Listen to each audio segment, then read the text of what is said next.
Ever heard a story and wondered how far someone would go to get what they want? Like, would they cross a line most people wouldn't even get close to? It is fascinating how certain events expose those extremes of human nature. The choices people make, driven by desperation, greed, or resentment, can be unsettling. And that's what we're diving into today. The case of Jared Bridegan, a Microsoft executive who was tragically murdered in Florida back in 2022. This case is particularly intriguing because while the gunman confessed, authorities believe he didn't act alone. There's this whole web of relationships, financial motives, and chilling messages that suggest a much more sinister plot. To fully understand, we need to go back to the beginning. Jared was living what seemed like a happy life with his second wife, Kirsten, and their two young daughters. But there's another layer to his story, an ongoing and incredibly contentious custody battle with his ex-wife, Shanna. What's unusual about this case is the hostility of the custody battle seemed to go far beyond what you'd typically expect, even for a messy divorce. That level of acrimony becomes a key factor, I think, in understanding what happens. So let's paint a picture. It's February 16th, 2022. Jared is following his usual routine, dropping off his 10-year-old twins at Shanna's house in Jacksonville Beach. He has his 2-year-old daughter Bexley with him in the car. And this is where the first red flag kind of appears. As Jared is driving back home, he encounters a tire in the road. It's placed right near the exit of Shanna's neighborhood, almost as if it was waiting for him. It's almost too convenient to be a coincidence. Exactly. The placement of the tire right on Jared's usual route suggests premeditation. It's a crucial detail that investigators focused on. They saw it as the first step in a carefully planned ambush. Jared, being a good Samaritan, stopped to move the tire out of the way, and that's when he was ambushed. Shot multiple times, right there in front of his 2-year-old. Bexley was left strapped in her car seat, just feet away from her father's body, for 3 minutes before someone finally came across the scene. This detail to me really highlights the cold and calculated nature of the crime. The perpetrator wasn't concerned about potential collateral damage or the trauma inflicted on a child. Their sole focus was eliminating Jared. Given the location, so close to Shanna's house, and the existing animosity from the custody battle, it's understandable why she immediately became a person of interest for investigators.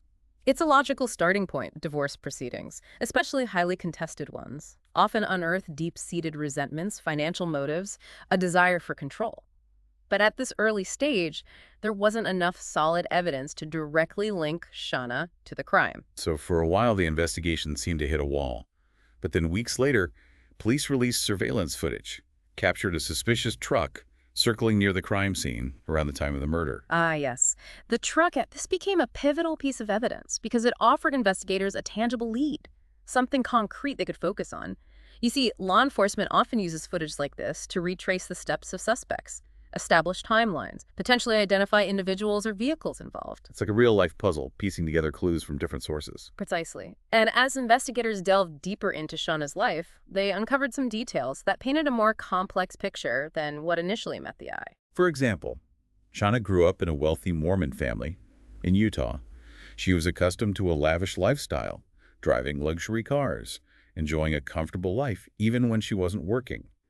Her parents, who founded a successful multi-million-dollar stamping company, provided her with a significant allowance and access to their credit cards. This was a stark contrast to Jared's more modest upbringing. This financial disparity is an important detail because it hints at a possible motive. Greed. Could someone driven by a desire for financial gain have played a role in this? It's a question investigators would have to consider. So Shanna and Jared met in Florida, fell in love, married in 2010. They settled near her family in Utah for a while. But then their lives took a nomadic turn. They moved to Connecticut and then eventually landed in Jacksonville, Florida, following their son's health issues. What's intriguing is how their relationship seemed to deteriorate after each move. The move to Florida in particular seemed to coincide with a significant downturn. It was during their time in Florida that Shanna had an affair with her personal trainer.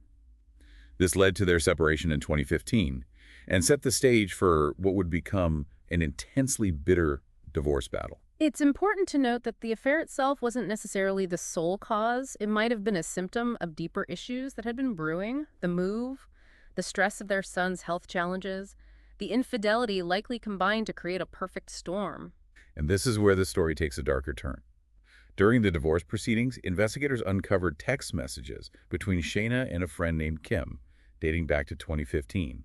These messages revealed a level of resentment towards Jared that was frankly quite disturbing. The language used in these messages was alarming. To say the least, Shana joked about Jared's death, fantasized about him disappearing, even expressed a desire to hire a hitman. One message that stood out was when Shayna wrote, "Is it too late to get a hitman? I'm serious." Kim responded with unsettling nonchalance, even suggesting potential candidates who might be willing to make Jared disappear. The casualness with which they discuss such a heinous act is chilling. It raises questions about their state of mind. Were these just expressions of frustration or something much more sinister? Now remember that suspicious truck that was caught on surveillance footage? Well, investigators finally tracked down the owner, a man named Henry Tenen. And here's where things get really interesting. Right, because it turns out Tenon had a direct link to Shauna. He rented a property from her new husband, Mario Fernandez. This seemingly random connection suddenly placed Mario squarely in the investigators' sights. So was Mario just an unwitting landlord?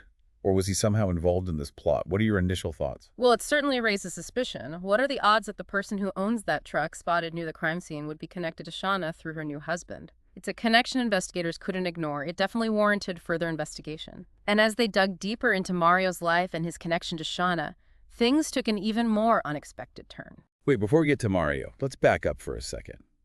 We've talked about Shauna's upbringing and the contentious divorce. But what about her life after she and Jared split? Did she struggle financially? Not at all. Shauna continued to enjoy a very comfortable lifestyle, even after the divorce.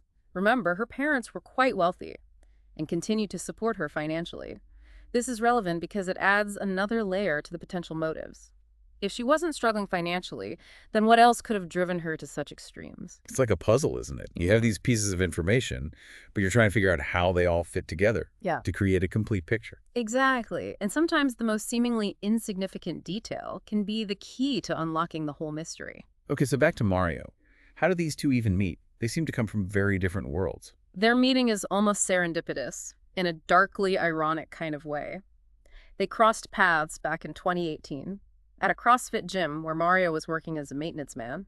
It's an unlikely pairing, wouldn't you say? The privileged heirs and the gym handyman. It definitely seems like an odd match. Did their relationship raise any eyebrows among Shauna's family or friends? From what we've gathered, their relationship was a bit of a mystery to those who knew them.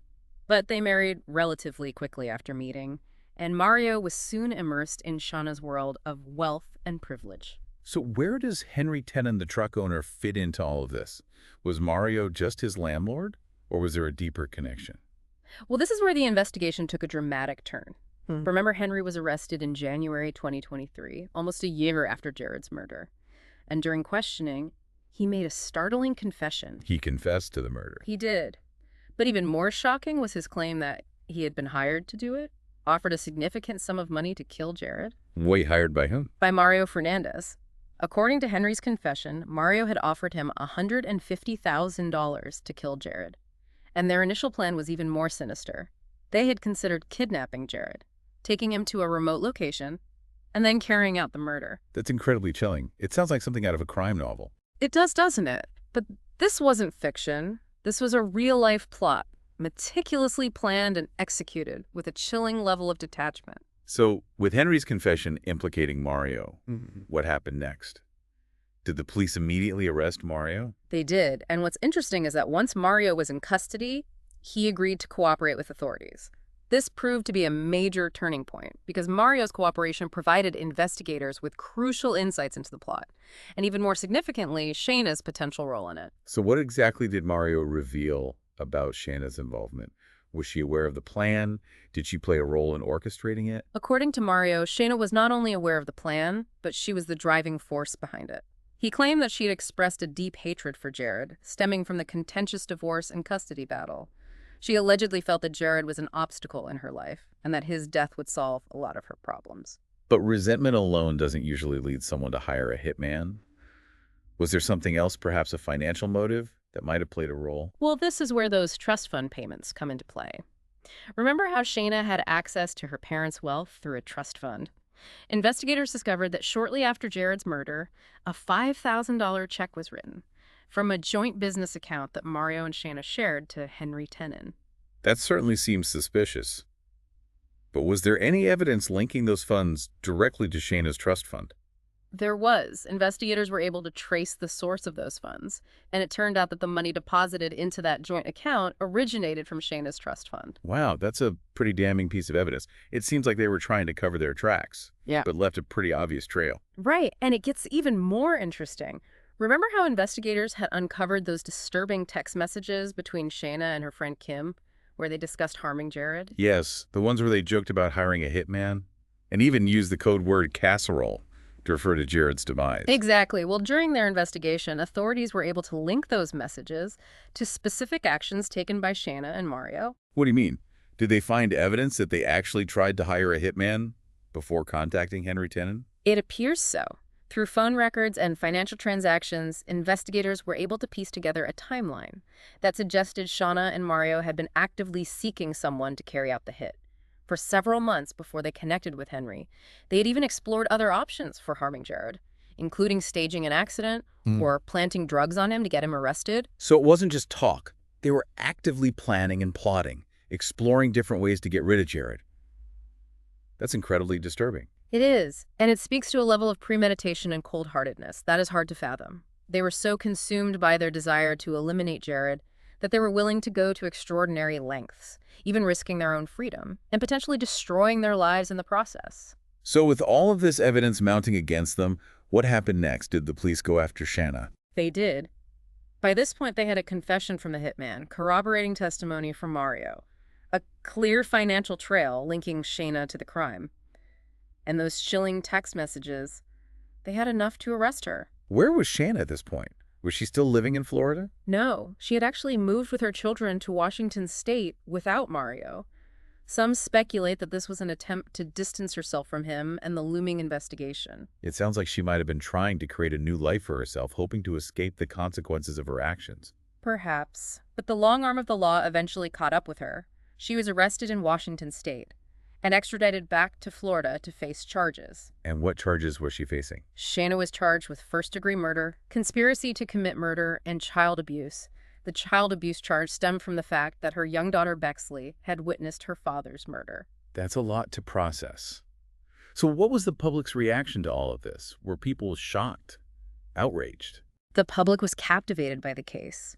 It had all the elements of a true crime thriller: a love triangle, a blended family, a wealthy and seemingly perfect life hiding a dark secret. And of course, a cold-blooded murder. People were glued to the news, following every twist and turn of the investigation and the subsequent legal proceedings. It's like one of those stories that's so unbelievable. You almost can't believe it's actually happening in real life. Exactly. It's a stark reminder that things aren't always what they seem. Behind the carefully curated facades we present to the world, there can be hidden darkness, secrets and motives that we may never fully comprehend. So what happened after Shauna was arrested? Did she admit to her role in the crime? Not at all. She maintained her innocence throughout the entire process, vehemently denying any involvement in Jared's murder. Wow. Even with all the evidence stacked against her. Even then, she claimed that she was being framed, that Mario was lying to save himself, and that the investigators were desperate to pin the crime on her.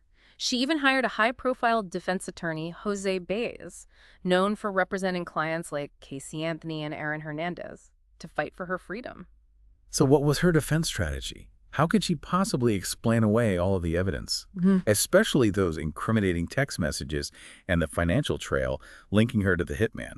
That's a question that legal experts and the public were eager to have answered. And as the case headed towards trial, the stage was set for what promised to be a dramatic and closely watched legal battle. It sounds like this is just the beginning of a very complicated and emotionally charged legal process. It certainly is. And as the trial unfolds, we'll delve deeper into the legal strategies employed by both the prosecution and the defense, the key witnesses who took the stand, and the compelling evidence presented that ultimately led to the jury's verdict. So we've got this incredibly complex case with a lot of moving parts, but it sounds like the prosecution had a pretty strong case against Shanna. They had the hitman's confession, Mario's testimony, the financial trail, and those chilling text messages. What was Shayna's defense team's strategy going into the trial? Well, they face a significant uphill battle, that's for sure. Their main objective was to create reasonable doubt. In the minds of the jurors, they had to somehow convince the jury that, even with all this evidence, there was still a possibility that Shayna wasn't involved in planning Jared's murder. How did they go about doing that? Did they try to discredit the key witnesses? That was a key part of their strategy. They attacked Mario's credibility, portraying him as a manipulative and unreliable witness who was trying to cut a deal with the prosecution to save himself. They argued that he was the one who orchestrated the hit and that he was throwing Shanna under the bus to avoid a harsher sentence. Did they present any evidence to support that claim? Or was it more about casting doubt on his character and motivations? It was a combination of both. They brought up Mario's past, highlighting any inconsistencies in his statements to police, and pointing out any potential biases he might have had against Shanna. They tried to paint a picture of him as someone who was capable of deception and willing to do whatever it took to protect himself, even if it meant lying about Shanna's involvement. Did that strategy seem to resonate with the jury? Were they swayed by the defense's arguments?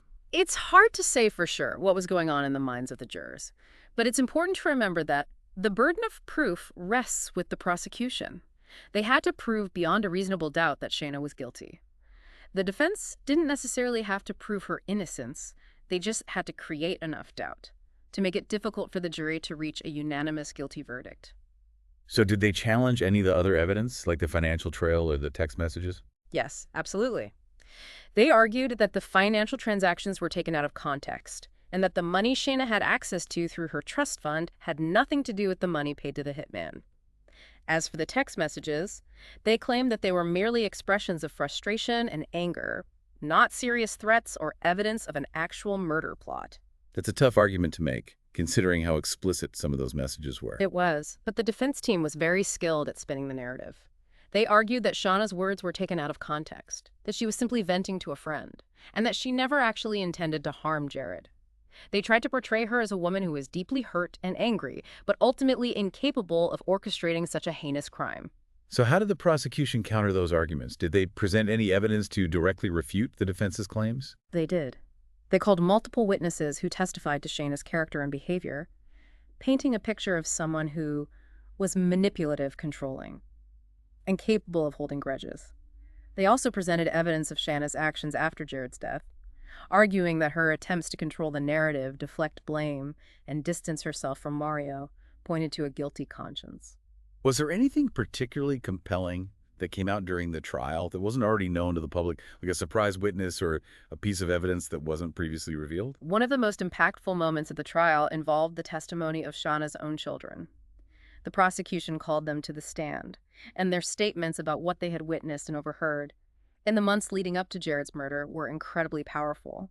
They provided firsthand accounts of their mother's behavior, her anger towards Jared, and some unsettling conversations they had overheard between their mother and Mario. Wow, that must have been incredibly difficult for them to go through, to have to testify against their own mother in such a high-profile and emotionally charged case.